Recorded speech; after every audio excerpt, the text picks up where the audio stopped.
নমস্কার, রাজীব কুহেলি daily lifestyle চ্যানেলে আপনাদের আবারও স্বাগত। চলে এসেছি আজকে নতুন একটি ভিডিও নিয়ে। আজ ডিনার রাজীব বানাবে, তাই ওকে আমি একটু হেল্প করে দিচ্ছি। তেলে একটু কালো জিরে ফোড়ন দিয়ে দিয়েছি, তারপরে চৌকো করে আলু কেটে রেখে সেগুলোকে নুন আর হলুদ দিয়ে ভালো করে মিশিয়ে এখন জল দিয়ে একটু চাপা দিয়ে দেবো। ওই একটু আলু ভাজার মতন করছি আর কি। লঙ্কা আমি এখানে দিইনি, আসলে আমরা দুজনেই তো খুব কম ঝাল খাই, তাই লঙ্কাটা আর ব্যবহার করলাম না আর কি।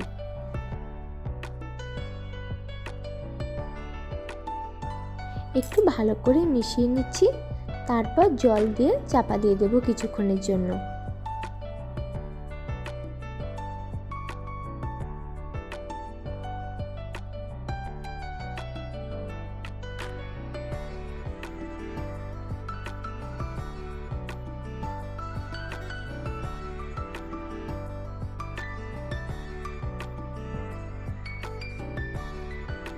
একটু পর ঢাকা খুলে দেখে নিচ্ছি আলুটা হয়েছে কিনা।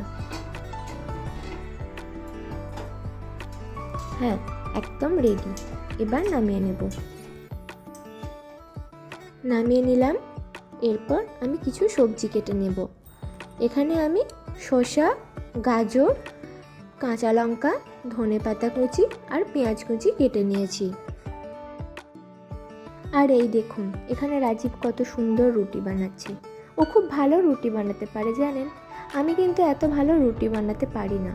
ভালো কেন, আমি একদমই রুটি বানাতে পারি না।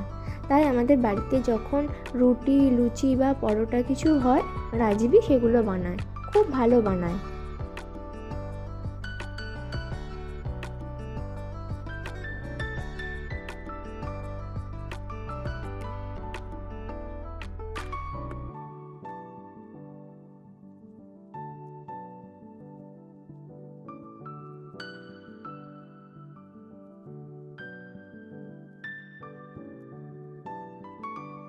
রুটি বানানো হয়ে গেছে।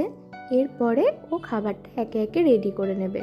এখন রুটির মধ্যে শসা কুচি, গাজর কুচি, পেঁয়াজ কুচি, ধনেপাতা কুচি, লেবুর রস, আলু ভাজা, বিট নুন, টমেটো সস আর চিলি সস দিয়ে একে একে মিক্সড করে নেবে।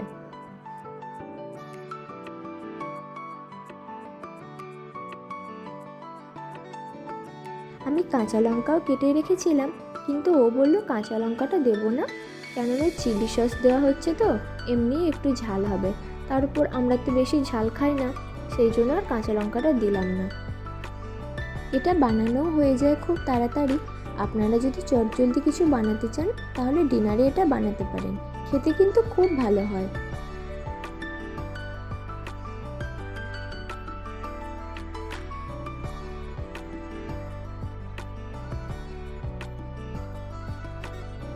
আমরা এখন ডিনার করে নিই।